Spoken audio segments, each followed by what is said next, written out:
우리가 잘 사용하는 표현 중에 하나, 빙산의 일각이라는 표현이 있습니다. 대부분이 숨겨져 있고 외부로 나타나 있는 것은 극히 일부분에 지나지 않을 때 사용되는 비유적으로 이르는 말인데요.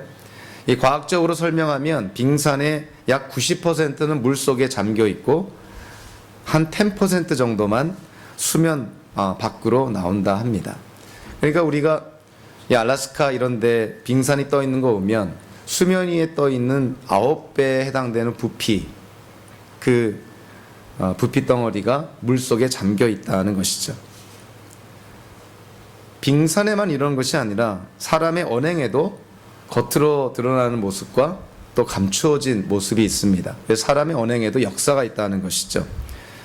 표면적으로 돌출되는 말과 행동, 거기에는 우리가 알 수 없는 배경, 우리가 알 수 없는 그 당사자의 인생의 과정이 있다는 것입니다. 기독교인인 정신과 전문의인 김진 박사라는 분은요, 그의 책을 통해서 사람의 의식을 열린 의식과 닫힌 의식으로 구분을 합니다. 그래서 열린 의식은 자기의 정신세계 중 자기가 현재적으로 아는 부분, 그것이 열린 의식으로 이렇게 정의를 내리고 있고요. 대신에 닫힌 의식이라는 것은 자기의 정신세계 중 자기가 현재적으로 알지 못하는 부분, 그렇게 정의 내리고 있습니다. 우리가 쉽게 주변 사람들의 어떻게 보면 비정상적이고 비상식적인 그런 기이한 언행을 접했을 때 표면적으로만 드러난 그들의 언행을 갖고 그들을 쉽게 평가하고 정죄하는 것은 바람직하지 않다는 것을 깨닫게 됩니다. 어찌 보면은 닫힌 의식, 즉 그 사람의 무의식이나 잠재의식의 세계, 그거를 이해할 때 겉으로 드러나는 그의 말과 행동, 어떤 때는 비정상적이고 비상식적인 그러한 모습들을 우리가 이해하게 된다는 것이죠. 우리는 주변 사람들의 예상치 못한 그러한 언행을 바라보면서 우리는 당황해 하면서도요, 우리가 이런 말로 우리 스스로를 위로하기도 합니다. 저 사람에게 무슨 사연이 있겠지, 이렇게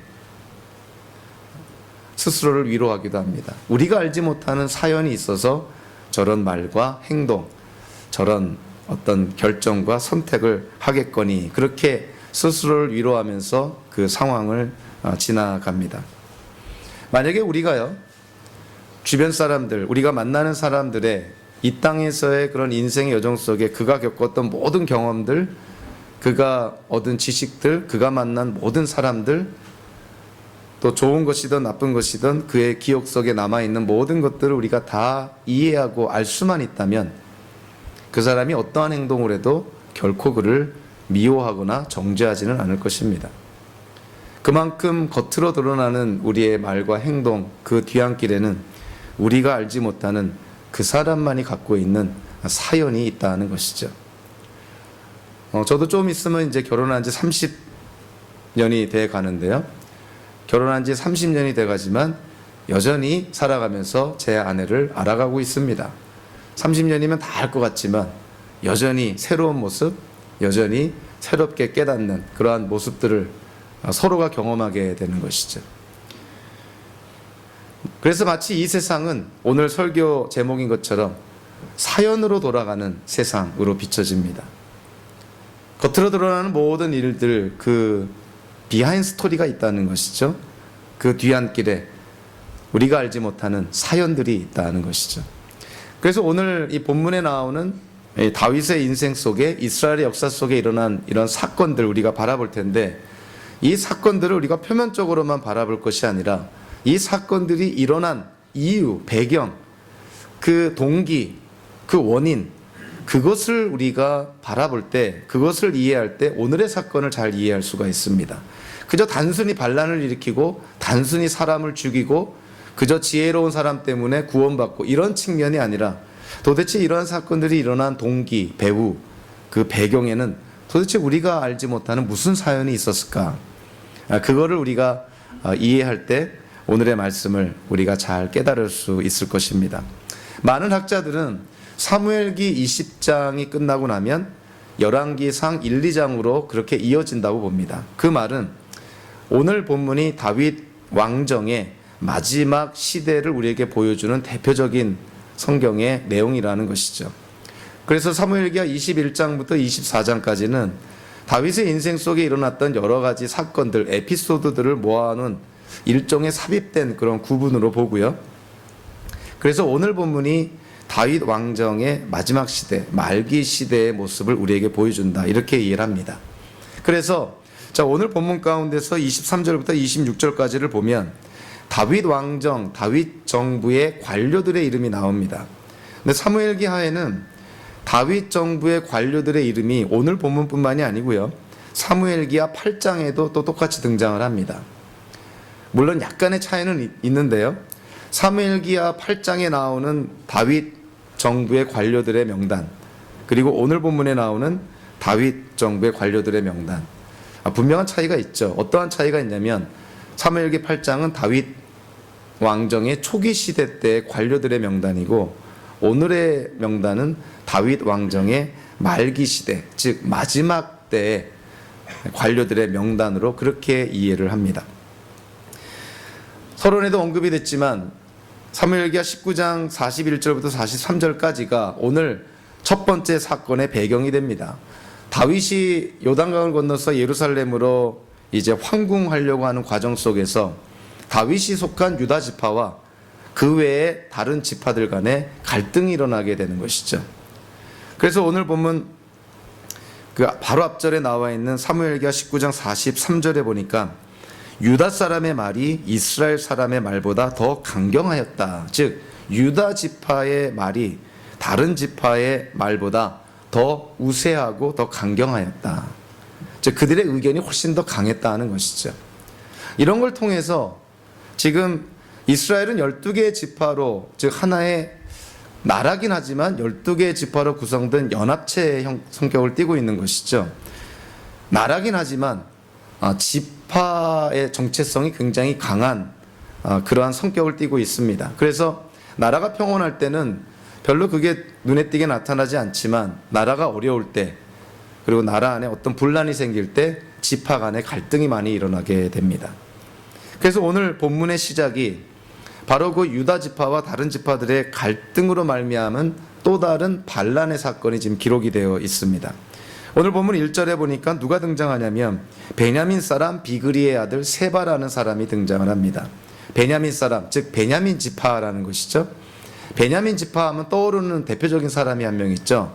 다윗 이전의 왕이었던 사울 왕이 바로 베냐민 지파인 것이죠. 그리고 사울 왕의 뒤를 이어서 유다 지파의 다윗이 왕으로 세워지게 됩니다. 그래서 이러한 어떤 과정 속에서 그런 지파 간에 보이지 않는 갈등과 라이벌의식, 그런 반목, 그리고 어떤 긴장, 이런 것들이 계속 지금 존재해 오고 있는 것이죠. 그래서 세바가 여기서 그 불만에 쌓여 있는 유다 지파 외에 그 다른 지파 사람들을 충동질합니다. 다윗은 우리와 관계가 없는 왕이다. 그에게서 우리가 받을 게 뭐가 있겠냐? 우리 각자 우리 집으로 돌아가자. 다른 말로 하면 다윗 왕을 왕으로 이제는 섬길 이유가 없다. 이렇게 충동질하면서 반란을 부추기게 됩니다. 어찌 보면은 그 유다 지파와 다른 지파들 간에 그 축적되어 온 갈등, 어떤 반목, 시기, 그런 긴장이 이러한 어려운 때에 사실은 폭발하는 것이죠. 오늘 사건으로 끝나는 것이 아니고요. 사실은 다윗의 뒤를 이어서 솔로몬이 왕이 되고 솔로몬이 죽은 이후에 이스라엘은 남과 북으로 다시 나누어집니다. 북쪽은 10개의 지파, 에브라임 지파를 중심으로 10개의 지파로 한 나라가 형성이 되고, 남쪽은 유다 지파를 중심으로 남유다가 형성이 되는 것이죠. 그러니까 이스라엘의 역사 속에서 이 지파 간의 갈등이 과거에도 지금 오늘 본문에도 그리고 앞으로 이스라엘의 역사에도 계속 이어지고 있습니다. 그래서 역사가 반복된다는 말을 우리가 자주 듣게 되는 것이죠. 그래서 좀 불편한 일, 그냥 덮고 넘어가면 좋을 일, 그냥 모른 채 하면 좋을 일, 그런 일들을 덮고 모른 채 하고 마치 없었던 것처럼 지나가면 과연 그 일들이 역사 속에 묻혀질까요? 절대 묻혀지지 않습니다. 때가 되면 또 터지고 폭발하고 드러나는 것이죠. 그래서 우리가 역사를 알아야 되는 것은 역사 속에 일어난 일들을 통해서 우리가 교훈과 경각심을 받을 때 잘못된 역사가 반복이 되지 않을 수가 있다는 것이죠. 그래서 진실도 규명해야 되는 것이고 진상도 규명해서 분명한 옳고 그름을 나누는 그러한 작업을 거칠 때 미래가 좀 더 밝을 수가 있는 것이죠. 이스라엘의 역사가 아주 전형적인 그러한 모습을 보여줍니다. 지파 간의 갈등을 그냥 순간순간마다 미봉책으로 덮고 지나가다 보니까 위기가 닥쳤을 때 그 지파 간의 갈등이 이 뇌관이 되어서 결국 터져버리고 결국은 나라가 두동강이 되어버린 것이죠. 그래서 세바라는 사람이 10개 지파의 이스라엘 사람들을 충동질해서 다윗 왕에게 반기를 듭니다. 또 다른 반란이 일어나는 것이죠. 근데 오늘 이 본문을 보니까 이 세바라는 사람에 대해서 사무엘기 저자가요 특정한 단어를 사용하면서 이 세바라는 사람을 평가를 내립니다. 그러니까 이거는 사실은 이 단어만 보고는 금방 캐치하기 어려운 그러한 부분인데요. 그럼에도 불구하고 사무엘기 저자의 의도가 있는 것이죠. 1절에 보면 그 세바라는 사람을 제일 먼저 뭐라고 묘사하고 있냐면 불량배다 이렇게 묘사합니다. 사무엘기 상하에서 이 불량배라는 표현을 우리가 자주 접합니다. 뭐 언뜻 보더라도 이 말은 굉장히 부정적인 표현이라는 것을 우리가 잘 알게 되겠죠. 불량배. 누가 들어도 이거는 아주 그 부정적인 표현입니다. 히브리어로 벨리알이라는 특정한 단어를 사용하고 있는데요. 사무엘기 이 역사서에서 이 벨리알이라고 묘사된 사람들이 있습니다. 이 세바라는 사람이 처음이 아니라 이전에도 많은 사람들이 벨리알이라는 그런 좀 불명예스러운 칭호를 받은 사람들이 있었죠. 누가 있었냐면 엘리 제사장의 그 악한 아들들, 그들이 불량배 벨리알이라 그렇게 묘사가 됩니다. 사울이 왕위에 올랐을 때 그 사울의 그 취임식에서 사울을 조롱했던 악한 사람들, 그들을 벨리알이라고 칭합니다. 그리고 다윗의 요구를 무시했던 저 나발이라는 사람도 불량배라고 그렇게 묘사되고 있고요. 다윗 군대가 아말렉을 소탕하고 돌아오는 길에 지쳐서 따라가지 못하고 짐을 지키던 사람들에게 노획물, 즉 전리품을 나눠주지 말자고 주장했던 악한 사람들, 그들을 칭할 때 또 이 벨리알, 불량배라는 단어가 사용이 됩니다. 그래서 이 불량배라고 묘사된 사람들의 공통점을 보니까 이기주의에 아주 지나친 이기주의에 빠진 사람들, 자기중심적인 사람들인 것이죠. 남을 전혀 배려할 줄 모르고 자기의 어떤 이득만을 취하려는 사람들, 그들을 가리킬 때 이 벨리알, 불량배라는 표현을 쓴 것입니다. 그래서 사무엘기 저자가 이 베냐민 사람 세바를 불량배라고 묘사한 이유는 이 세바라는 사람이 어떤 대의, 공의, 나라를 위해서 지금 이 군사를 일으켜 다윗 왕권에 저항하는 것이 아니라 이 히브리어 단어를 통해서 사무엘기 저자는 이 세바라는 사람은 지극히 자기 목적, 자기 이득을 위해서 지금 군사를 일으키고 있다는 것을 간접적으로 우리에게 말해주고 있는 것이죠. 결코 정당화될 수 없는 반란을 지금 세바가 일으키고 있다는 것입니다. 우리도 현대를 살아가면서 마치 표면적으로는 대의를 표방하고요, 공의를 표방하는 아주 거창한 슬로건을 내걸긴 하지만 결국은 자기 이득을 챙기려는 사람들이 주변에 많이 있습니다. 나라를 위한다고 하지만 결국은 자기 사적인 목적을 이루려고 앞장서는 정치인들도 있죠. 교회를 위한다고 하면서 결국은 자기의 불만을 토로하고 사람들에게 악영향을 끼치는 그런 사람들도 있습니다. 이 모두가 결국은 벨리알과 같다는 것이죠. 겉으로 보기에는 훌륭해 보이지만 결국은 자기를 위한 결정, 선택, 행동이라는 것입니다. 이 세바라는 사람이 바로 그와 같은 사람이다. 이렇게 사무엘기 저자가 벨리알이라는 히브리어를 통해서 그렇게 평가를 내리고 있습니다. 세바가 반란을 일으킨 거는 어쨌든 간에 표면적으로는 지파 간의 갈등 반목이 하나의 원인이 되고 그것이 사연이 되어서 결국은 반란이 일어나게 된 것이죠. 오늘 우리가 다루는 이 사건들 가운데서 두 번째 사건을 바라보면 그것은 어떤 지파 간의 그 갈등이나 반목이 원인이 아니라 단순히 개인적인 사연 때문에 일어난 사건을 오늘 기록을 하고 있습니다. 그 사건은 다름 아닌 요압과 아마사 간에 일어났던 사건이었던 것이죠. 결과론적으로 얘기하면 요압이라는 사람이 아마사를 살인합니다. 아주 부당하게 불법적으로 살인하게 되는 것이죠. 왜 요압이 아마사를 보자마자 한 칼에 죽여버렸을까? 그것도 그 요압의 개인적인 사연을 우리가 바라보면 이해가 됩니다. 뭐 이해가 된다고 해서 정당화되는 것은 아니지만 사건이 일어나게 된 어떤 경위를 우리가 좀 이해하게 된다는 것이죠. 여러분들 압살롬이 반란을 일으켜서 압살롬이 다윗의 아들이죠. 압살롬이 자기의 아버지를 대항해서 반란을 일으킵니다. 그 반란군의 사령관이 누구였냐면 아마사였던 것이죠. 오늘 본문에 나오는 아마사. 그 아마사가 압살롬의 반란군의 수장이었습니다. 지휘관이었던 것이죠. 그런데 다윗이 이제 그 압살롬의 그 반란군을 진압한 후에 일종의 화해 제스처를 보냅니다.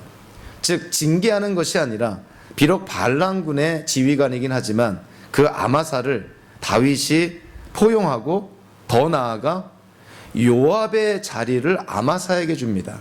그러니까 이스라엘 전 군대의 총사령관직을 요압 대신 아마사에게 주는 것이죠. 이거는 정말 아주 파격적인 그런 조치죠. 적군의 수장에게 쉽게 말하면 국방부 장관 자리를 주는 것입니다. 근데 그 자리가 누가 그 자리에 있었냐면 요압이 바로 그 자리에 있었던 것이죠. 왜 다윗은 요압을 밀어내고 적군의 지휘관이었던 아마사에게 그 자리를 주었을까? 오늘 6절도 한번 보시면 다윗이 시간이 자꾸 지체가 되니까 안 되겠다 싶어서 이 다윗의 군대를 파견을 해서 파병해서 세바의 반란군을 진압하고자 합니다. 그 반란군을 진압할 때 누구에게 작전권을 주냐면 아비새에게 작전권을 줍니다. 근데 아비새가 누구냐면 요압의 동생이고요. 그리고 군 계열상 항상 요압이 상관에 있었습니다. 아비새가 동생이면서 요압의 명령을 따르는 그러한 위치에 있었던 것이죠. 그런데 다윗이 요압에게 명령을 작전권을 주는 것이 아니라 요압의 동생인 아비새에게 작전권을 주고 세바의 반란군을 진압하라 한 것입니다. 그래서 요압의 자리를 아마사에게 주고 작전권을 요압의 동생인 아비새에게 주는 다윗의 이러한 조치. 자, 이것을 바라보는 요압의 마음이 어땠을까요? 뭐 불편할 정도가 아니라 이거 이루 말할 수 감당하기 어려운 그런 배신감, 어떤 원망 이런 것들이 많이 있었을 것입니다. 물론 다윗이 그러한 조치를 취하는 데는 다윗의 이유가 또 다윗 나름대로 또 사연도 있습니다. 다윗의 아들 압살롬을 죽인 자가 누굽니까? 요압이었던 것이죠. 전쟁하기 전에 다윗 군대 지휘관들 거기에는 요압도 있었는데요. 왕이 부탁을 합니다. 압살롬은 살려달라고. 자기 아들이니까 죽이지 말아달라고. 그런데 요압은 다윗의 말은 아랑곳하지 않고 기회가 왔을 때 단칼에 압살롬을 죽이게 되는 것이죠. 요압은 이래나 저래나 다윗에게는 하여간 눈의 가시가 되기도 하고 불편한 존재이기도 하고 위험한 해결사의 역할, 어쨌든 힘든 존재입니다. 더군다나 압살롬을 죽인 이후로는 다윗이 요압을 볼 때마다 자기 아들을 죽인 자로 보이지 않았겠습니까? 당연히 다윗은 요압을 이제 어떻게 보면 권력의 자리에서 밀어내기 시작을 합니다. 그래서 요압의 자리를 아마사에게 주고 작전권도 요압의 동생인 아비새에게 주는 것이죠. 자, 이러한 상황 속에서 요압이 누구를 만나게 되냐면 기브온이라는 곳에서 아마사를 만나게 됩니다. 요압과 아마사도 친척 관계입니다. 아마사가 손윗 사람인 것이죠. 요압이 아마사를 잘 공경해야 되는 것이 당연한 도리인데 지금 이런 요압의 사연을 가만히 들여다보면 아마사를 만나자마자 요압은 두 번 생각하지 않습니다. 저 아마사를 죽여야 내가 권력을 유지할 수 있다고 생각을 한 것이죠.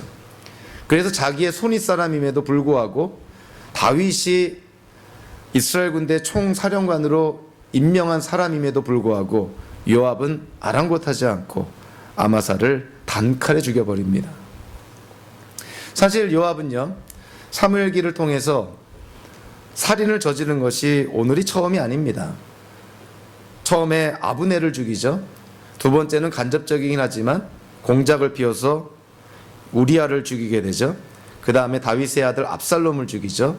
오늘은 손윗 사람, 자기의 친척, 이스라엘의 군대 장관인 아마사를 죽이게 됩니다. 요압이 다윗의 그런 명령 철저하게 무시하고 반항하면서 살인을 저지르는데, 그런데도 요압은 다윗을 떠나질 않습니다. 지금 이 정도 상황이 진행이 되면 다윗은 이 요압을 어떻게 보면은 감당할 수 없는 존재인 것이죠. 이제는 왕의 말도 안 듣고 자기 내키는 대로 살인을 저지르는 자니 요압을 지금 다윗은 건드릴 수 없는 그러한 위치에 놓여 있는 걸 깨닫게 됩니다. 그런데 왜 요압은 다윗 곁을 떠나지 않고 계속 다윗 왕을 보필을 했을까요? 한편으로 보면은 참 충성스러운 신하, 다윗이 하나님께 기름 부음 받아 왕이 된 자니 요압이 그거를 알고 하나님 나라의 편에 서 있느라 다윗을 떠나지 않은 것이 아닌가, 이렇게 생각할 수 있는데요. 나중에 역사가 진행되는 걸 보면서 이 요압의 본심이 드러나게 됩니다. 열왕기상 1장에 보면 어떠한 내용이 나오냐면, 암논이 죽고 압살롬이 죽고 그러면 다윗의 자손의 순서대로 하면 그 다음에 자연스럽게 다윗의 왕위를 물려받을 사람이 아도니아라는 사람이 있습니다. 근데 어찌된 영문인지요, 다윗이 후계자를 지정을 하질 않습니다. 그러니까 지금 다윗의 왕위를 이어받을 거를 기대하고 있는 자식 입장에서는 안달이 나는 것이죠. 그래서 아도니아가 자기 형 압살롬처럼 반란을 일으킵니다. 다윗이 지금 살아있는데 또 다른 아들이 아비를 지금 반역하는 것이죠. 그 반란을, 아도니아의 반란, 그때 그 아도니아의 반란군에 참여한, 동조한 사람이 누구냐면 바로 요압 장군입니다. 그러니까 다윗이 살아있음에도 불구하고 요압이 판단한 것이죠. 아, 다윗은 지금 지는 해, 조금 있으면 죽을 사람. 떠오르는 해는 다윗의 아들 아도니아, 그가 다윗의 뒤를 이어서 왕이 될 것이다. 그래서 요압이 아도니아의 반란군에 동조하게 되죠. 결국 그 반란도 실패하게 되고요. 결국 나중에 요압은 다윗의 유언에 의해서 다윗의 아들 솔로몬 왕에 의해 요압은 처형을 당하게 됩니다.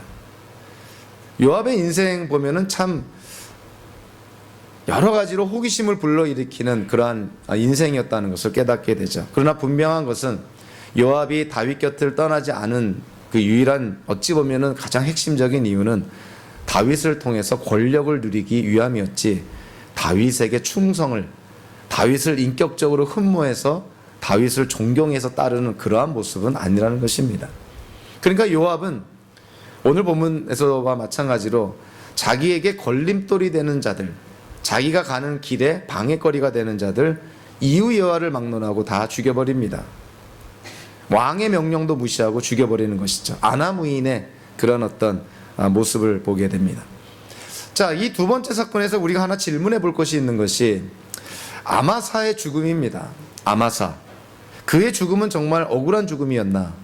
요압의 그 살인적인 광기 때문에 억울하게 비참한 죽음을 당한 것인가? 아마사의 죽음은 억울한 죽음이었나? 과연 아마사의 죽음이 억울한 죽음이었을까요? 우리는 앞뒤 문맥을 통해서 분명히 이해를 하죠. 아마사가 압살롬의 반란군의 수장이었습니다.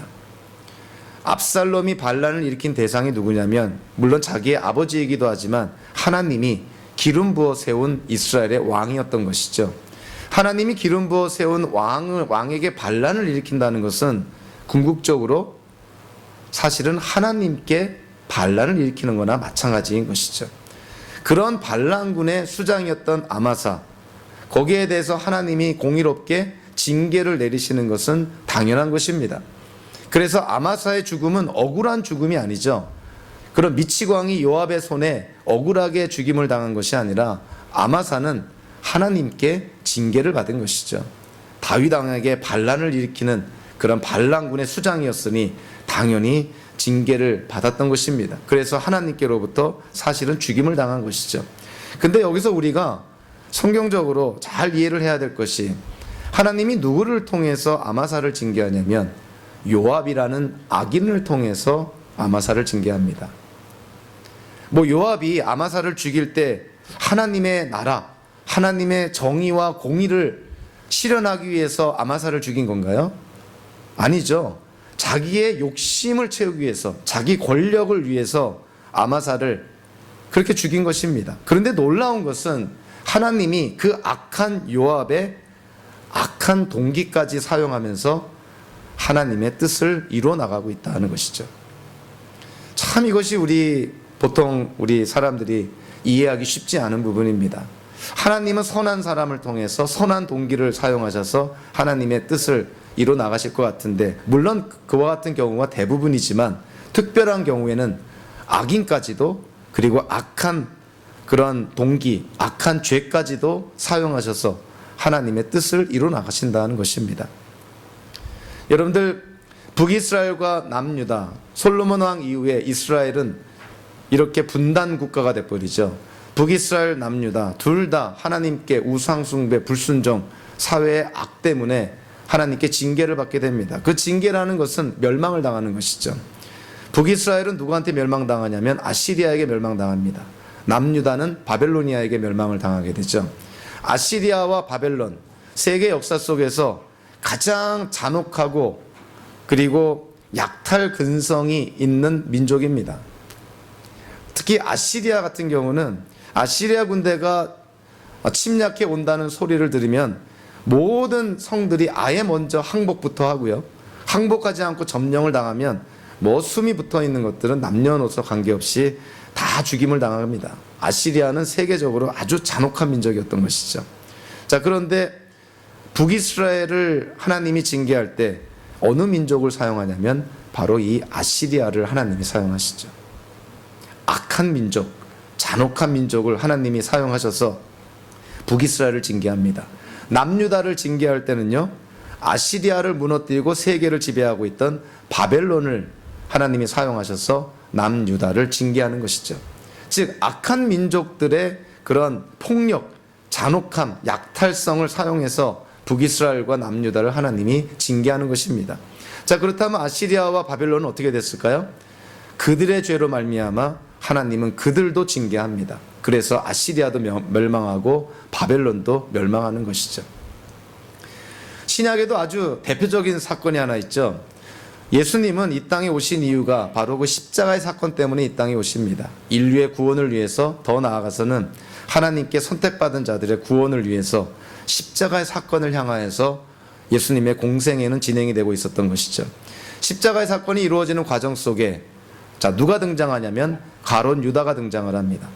가룟 유다가 예수님을 그 유대인 지도자들에게 돈 받고 예수님을 팔죠. 배신합니다. 그 배신 때문에 결국 예수님은 재판을 통해서 십자가에 달려 돌아가시게 되는 것이죠. 가룟 유다가 예수님을 배신하는 그 악한 행위를 하나님이 사용하셔서 십자가의 사건을 이루고 성취한 것입니다. 가룟 유다가 착한 사람인데, 원래는 선한 사람인데 예수님께 순종하길 원했는데 하나님이 그를 악하게 만들어서 예수님을 배신하게 만든 것이 아니라, 가룟 유다는 원래 악한 자였고 원래 탐욕스러운 자였고 원래 돈에 눈이 먼 자였다는 것이죠. 그런 악한 유다의 악한 죄를 하나님이 사용하셔서 하나님이 계획하신 십자가의 사건을 이루고 성취하게 했다는 것입니다. 그래서 인류의 구원이 주어졌다는 것이죠. 가룟 유다는 어떻게 됐을까요? 가룟 유다는 자기가 나중에 죄를 지은 걸 깨닫고 스스로 목매달아 죽게 되고요, 결국은 배 터져서 죽게 되었다고 성경은 기록하고 있습니다. 자, 오늘 본문을 돌아가 보면 우리가 좀 이해가 되죠. 요압을 통해서 하나님이 아마사를 징계합니다. 요압은 악인이었고 악한 동기로 아마사를 죽입니다. 결국 하나님이 아마사를 징계하고 요압도 나중에 그의 죄로 말미암아 솔로몬 왕에게 죽임을 당하는 하나님의 징계를 받게 되죠. 잠언 16장을 읽다 보면 우리가 이해는 하겠는데 고개를 갸우뚱할 수밖에 없는 어려운 부분이 나옵니다. 잠언 16장 4절에 이런 말씀이 나오죠. 주님께서는 모든 것을 그 쓰임에 알맞게 만드셨으니 악인은 재앙의 날에 쓰일 것이다. 아니, 악인이 재앙의 날에 쓰인다. 완전한 이해가 불가능하더라도요, 오늘 본문 그리고 이스라엘의 역사, 십자가의 사건을 생각해 보면 어느 정도 좀 이해가 되는 부분이 있습니다. 하나님은 우리의 이해를 초월해서 하나님의 뜻과 계획을 이루고 성취하시기 위해서 악인까지도 사용하시는 분이구나. 악인의 악한 죄까지도 경우에 따라서는 하나님의 도구가 될 수가 있다는 것이죠.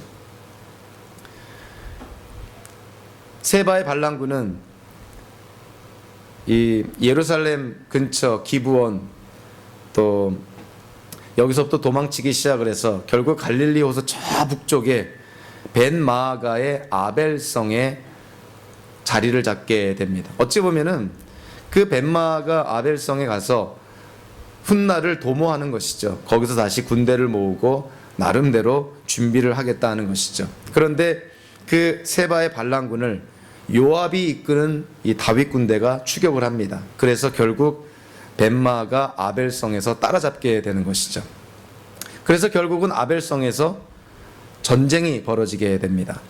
세바의 반란군은 성 안에 있고 요압의 다윗 군대는 성 밖에서 성을 공격하고 있는 것이죠. 일종의 공성전을 펼치는 것이죠. 이스라엘의 전쟁의 역사를 통해서 특히 요압을 바라보면요, 요압의 전문성 중에 하나가 뭐냐면 성을 공격하는 데 있습니다. 성을 공략하는 데 있어서는 아마 이스라엘 군인들 가운데서 요압이 가장 전문가일 거라고 생각을 합니다. 아주 공성전의 대가인 것이죠. 그래서 오늘 보면 15절에 보니까 요압이 그 아벨성을 공격을 할 때 아벨 성벽과 같은 높이만큼의 둔덕, 토산을 쌓는 것이죠.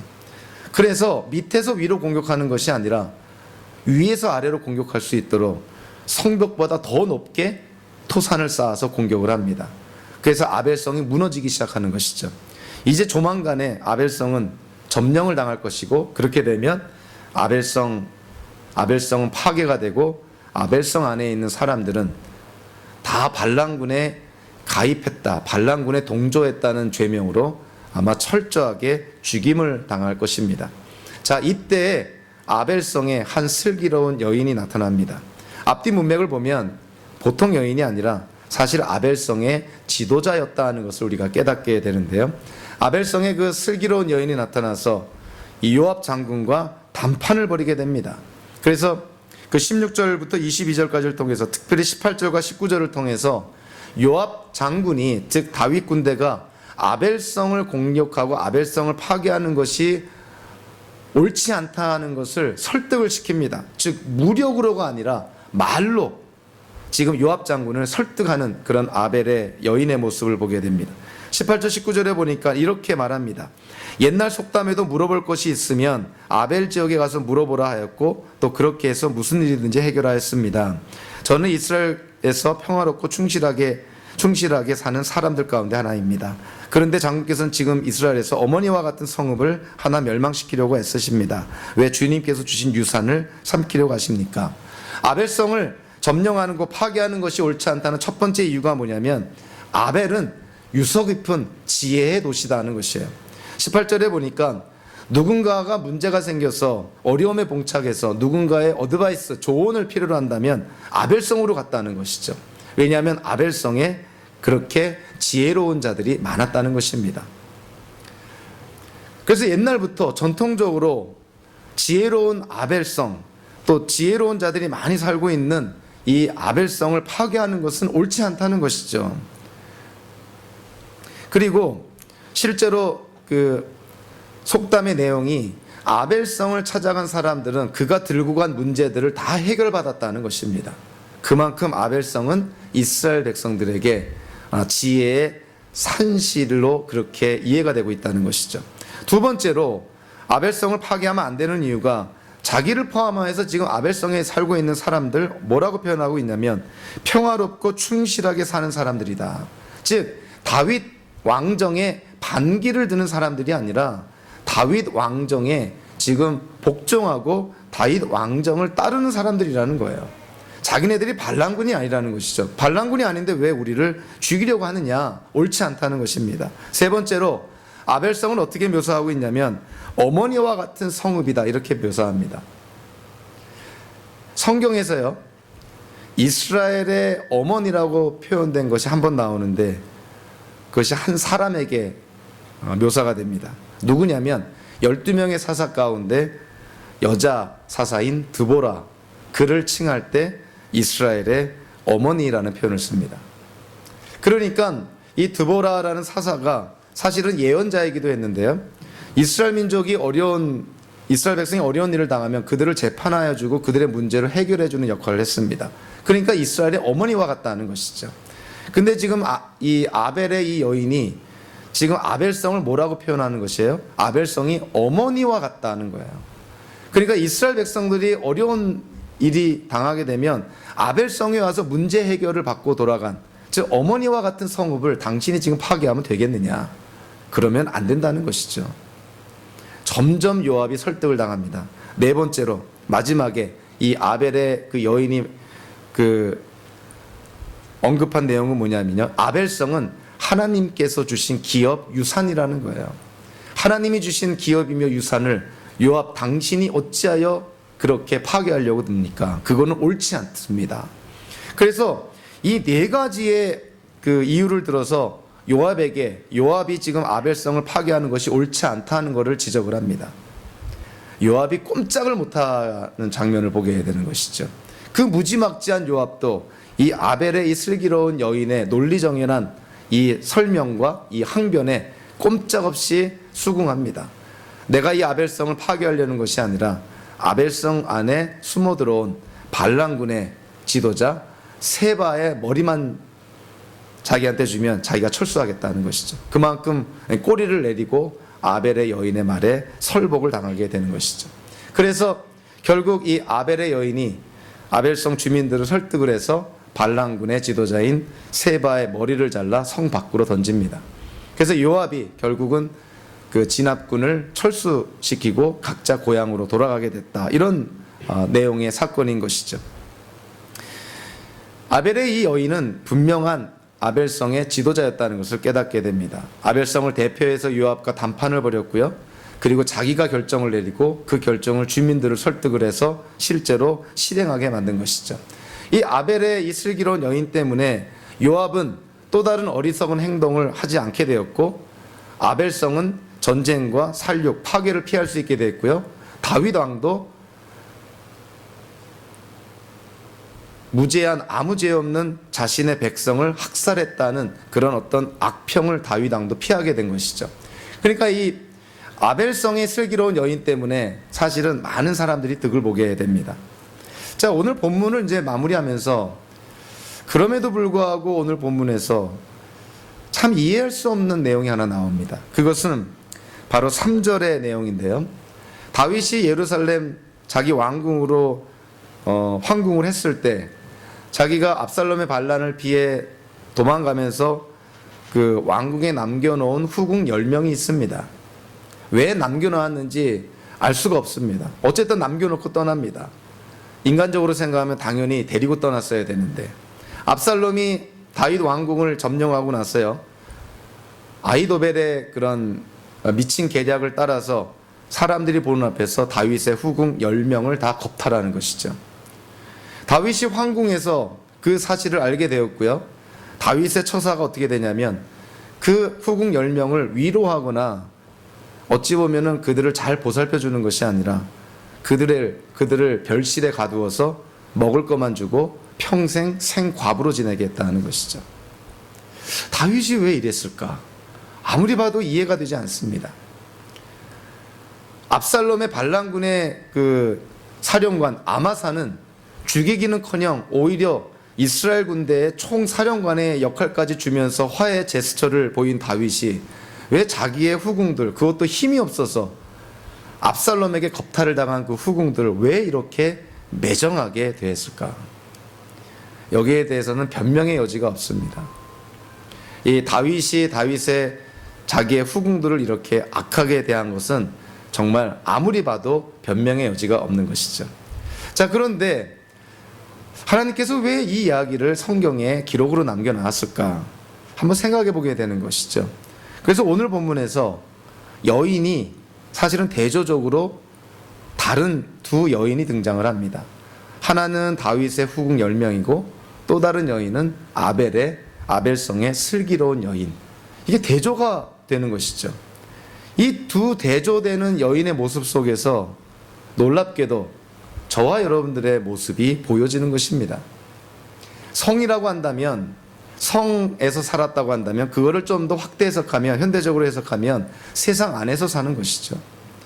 다윗의 후궁 10명, 무능력하고 무기력하고 자기를 방어할 수 없는 어떤 그러한 존재, 성 안에서 죄와 악에 이리 치이고 저리 치이고 겁탈을 당하고 다윗에게 그러한 수모를 당하는 그런 다윗의 후궁들, 세상 안에 그렇게 내팽겨지고 던져진 존재, 그래서 죄와 악에 치이고 결국 죄와 악으로 말미암은 징계를 받을 수밖에 없는 존재.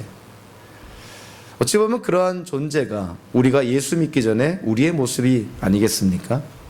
세상이라는 부패되어져 가고 하나님의 저주 아래 놓여있는 이 세상 안에 우리는 던져진 존재들 아닙니까? 우리가 원해서 태어났나요? 우리는 그냥 태어났습니다. 이 죄악된 세상에 태어났습니다. 죄인으로 태어났습니다. 죄와 악을 행할 수밖에 없는 것이고 그 결과를 우리가 짊어질 수밖에 없는 존재라는 것이죠. 다윗의 후궁들과 별반 다를 바가 없는 것이죠. 그런데 아벨성의 지혜로운 여인, 성경에서 지혜는요 궁극적으로 누구를 가리키냐면 예수님을 가리킵니다. 이 여인이 지혜를 가졌을 때 그 지혜로 말미암아 자기가 살고 있는 성을 구원합니다. 죄인들인 우리가 지혜 되시는 예수님을 만나 새로운 정체성을 갖고 하나님 나라의 백성으로 이 땅을 살아갈 때 세상의 소금과 빛의 역할을 감당하며 우리가 속해 있는 이 세상을 하나님께 중보하는 역할을, 제사장의 역할을 우리가 하고 있는 것이죠. 똑같은 사람이지만 다윗의 후궁과 같은 그러한 비참한 종말을 맞는 사람도 있겠고 아벨성의 슬기로운 여인과 같이 사람을 구원하고 성을 구원하고 세상을 구원하는 그런 아름다운 유종의 미를 걷는 사람들도 있습니다. 기독교인들은 바로 아벨성의 슬기로운 여인과 같은 삶인 것이죠. 우리로 말미암아 주변 사람들에게 구원이 증거되고 우리가 살고 있는 이 사회가 하나님에 의해서 은혜를 누리게 되고 세상의 소금과 빛의 역할, 부패되어져 가고 어두워져 가는 세상에 소금과 빛의 역할을 감당한다는 것은 이 세상을 지탱하는 것이 바로 하나님의 백성들의 역할이라는 것이죠. 오늘 이 다윗 왕정 그 마지막 때에 일어난 사건들을 가만히 들여다보면 다윗의 허물, 약점들이 부인할 수 없게 드러납니다. 압살롬 반란군을 진압을 하고 예루살렘으로 귀환할 때 사실 그 압살롬의 반란군과의 전쟁에서 이길 수 있는 것은 하나님의 역사였는데요. 그런데 다윗이 예루살렘으로 황궁을 할 때 하나님께 기도했다거나 하나님의 도움을 구했다거나 이런 말이 전혀 없습니다. 오히려 정치적인 수완을 동원해서 자기 유다 지파 사람들을 이렇게 뒤에서 계략을 세워서 그래서 예루살렘으로 황궁하는 그런 어떤 정치적인 수완을 다윗이 보여줍니다. 정치적인 수완이요, 그 순간에는 효력을 발휘할지 모르지만 환경이 바뀌면 오히려 그것이 부메랑이 되어서 자기에게 해가 될 수가 있는 것이죠.